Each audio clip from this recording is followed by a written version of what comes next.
بسم اللہ الرحمن الرحیم۔ السلام علیکم بہن بھائیوں، بیٹے بیٹیوں، میں آپ کو اپنے چینل پر خوش آمدید کہتا ہوں۔ تو آج کی ویڈیو کا موضوع ہے دور جاہلیت کا ایک سردار۔ تو آج کی ویڈیو بہت اہم ہے، اس لیے آپ کو چاہیے کہ اگر آپ میرے چینل پر نئے ہیں پہلے چینل کو سبسکرائب کر دیں اور بیل کو دبا کر آل پر کلک کر دیں تاکہ میری آنے والی اچھی سے اچھی ویڈیوز آپ کو ملتے رہیں۔ چلو دیکھتے ہیں اس ویڈیو میں کہ دور جاہلیت کا ایک سردار۔ دور جاہلیت کا ایک شخص عربوں کا سردار تھا جس کا نام مفروق تھا۔ مفروق بن عمر واسم شیبانی نے نبی اکرم صلی اللہ علیہ وسلم سے گفتگو کی۔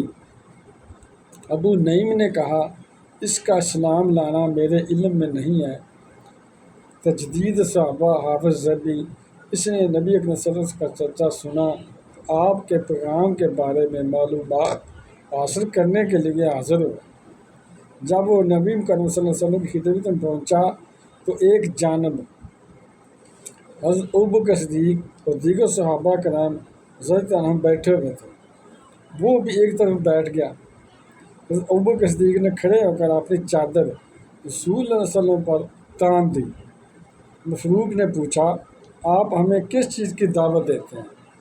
نبی کریم صلی اللہ علیہ وسلم نے فرمایا، ہماری دعوت یہ ہے کہ تم اس بات کی گواہی دو کہ اللہ تعالیٰ وحدہ لا شریک ہے، اس کے سوا کوئی عبادت کے لائق نہیں، نیز یہ کہ محمد صلی اللہ علیہ وسلم اللہ تعالیٰ کے رسول ہے۔ تم ہمارا ساتھ دو اور اسلام کا پیغام پھیلانے میں ہمارے ساتھ تعاون کرو تاکہ ہم اللہ تعالیٰ کا وہ پیغام دنیا تک پہنچائیں جس کا اس نے ہمیں حکم دیا ہے، کیونکہ قریش اللہ تعالیٰ کے حکم کے خلاف کمر بستہ ہیں۔ انہوں نے اللہ کے رسول کو جھٹلایا ہے اور حق کو چھوڑ کر باطل کو اپنا لیا ہے، اور اللہ تعالیٰ ہی غنی اور تعریف کیا ہوا ہے۔ مفروق نے مزید سوال کیا، اے قریشی، آپ ہمیں مزید کس چیز کی طرف بلاتے ہیں؟